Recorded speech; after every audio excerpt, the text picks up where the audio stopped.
Salutations! Ne faites pas attention au bazar derrière, j'ai 1 milliard de trucs à tester. Donc oui, je vous en ai parlé pas mal de fois de ce smartphone sur la chaîne. Je voulais vraiment le prendre en main et vous dire ce que j'en pense. Je parle bien sûr du Google Pixel 4a. Et oui, il n'est pas très grand. Un smartphone 100% Google vendu à 349 € seulement. Et j'insiste sur le seulement tant il m'a convaincu. Et je vais vous dire pourquoi donc dans cette vidéo d'impression. C'est le concept.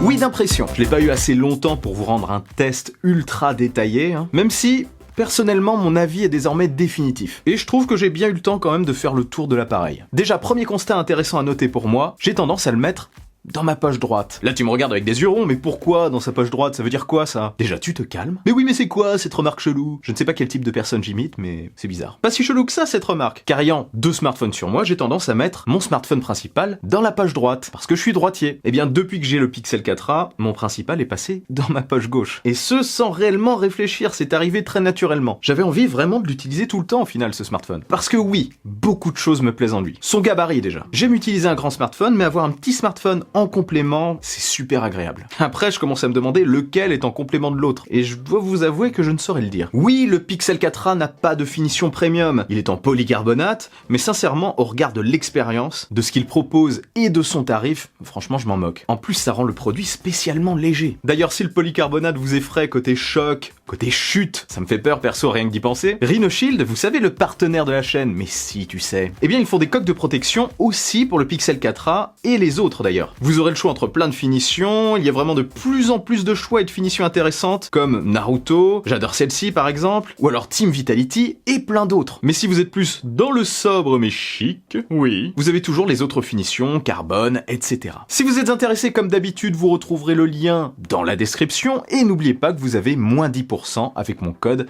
REFRAME 2020. En bref, petit, compact, léger, ça glisse facilement dans la poche. Un produit d'ailleurs facile à sortir rapidement pour faire des photos. Et c'est là d'ailleurs son gros atout. Mais avant de parler des photos, un petit tour rapide de l'appareil. Compact, comme je le disais, ses boutons de volume et power, qui est blanc ou peut-être un petit peu vert, positionnés du côté droit, sont très accessibles. On a en bas un port USB-C et un des 2 haut-parleurs stéréo, le second est en haut de la face avant. Notez qu'à ce prix-là, c'est pas mal d'avoir des haut-parleurs stéréo, et le son est plutôt bon. Face avant d'ailleurs qui propose un bel écran OLED de 5,8 pouces poinçonné, le poinçon renferme une caméra frontale de 8 mégapixels, l'ensemble est vraiment très agréable et harmonieux, les bordures ne sont pas gênantes, peu présentes pour ce tarif d'ailleurs je trouve. Sur la tranche gauche on retrouve le tiroir SIM unique et eSIM, on est sur de la 4G contrairement aux 2 autres modèles, le Pixel 4a 5G, tout est dans le nom, et le Pixel 5, 5G aussi. Et au-dessus, sur la tranche supérieure, on a une prise jack. Pour finir, au dos de l'appareil, on retrouve un lecteur d'empreintes super réactif. Rien à dire vraiment. Même la configuration est super rapide, ça m'a vraiment surpris. Puis en haut, dans un bloc carré, un capteur photo de 12,2 mégapixels et un flash. Côté caractéristiques, en bref, on a un Snapdragon 730G,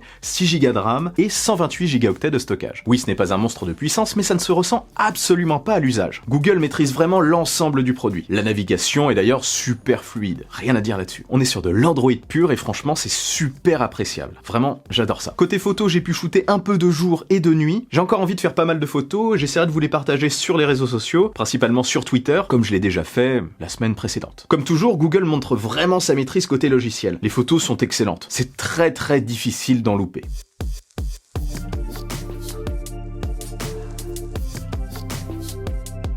On est vraiment pas mal assisté d'ailleurs, et c'est très plaisant, c'est ce qu'on recherche sur un Google. Pas d'option dans tous les coins, vous visez les étoiles, avec un trépied de préférence, sinon ça sera peut-être un petit peu flou. Le mode astrophotographie s'active automatiquement, vous shootez, il y a une pause longue de 3 minutes 30, et bim!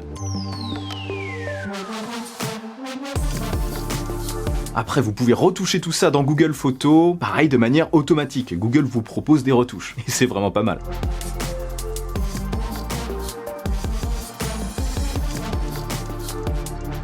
Le détourage des photos en mode portrait est super précis, d'ailleurs c'est parfois assez bluffant.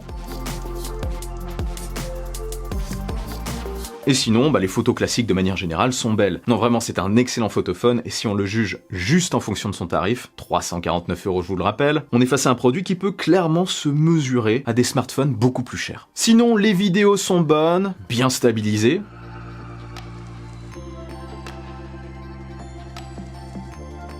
On pourra monter au dos jusqu'à de la 4K 30 fps et de face jusqu'à du 1080p 30 fps. De dos, vous pouvez aussi opter pour du 1080p jusqu'à 120 fps. Côté charge, comptez 1h27, j'ai chronométré oui, pour passer de 0 à 100%, avec le chargeur fourni. 13 minutes environ pour avoir 20%. Ce n'est pas une flèche au niveau de la charge, oui, mais à ce tarif-là, je lui en demande pas plus. Et côté autonomie, depuis que je l'utilise, il a tenu très facilement une bonne journée à chaque fois. C'est largement suffisant pour un petit produit comme ça, je trouve. Voilà, comme vous pouvez le constater, ce smartphone me plaît énormément. Ça se sent, je pense. Oui, il est en polycarbonate. Oui, il est peu puissant. Il fait pourtant bien tourner Call of Duty Mobile ou PUBG. J'ai pu tester.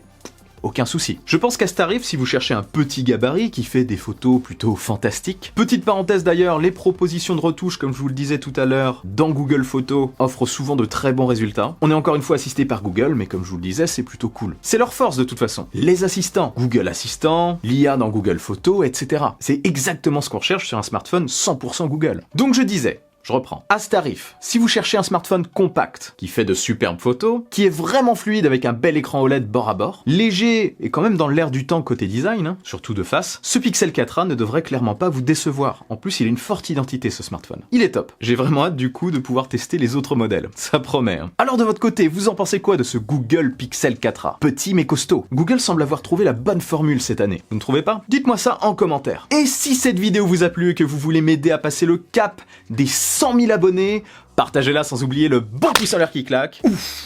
Abonnez-vous à ma chaîne et suivez-moi sur les réseaux sociaux, Twitter, Insta. Sur ce, on se retrouve très vite pour une nouvelle vidéo. Prenez soin de vous et de votre entourage. Vive la technologie, vive le futur. Allez, salut!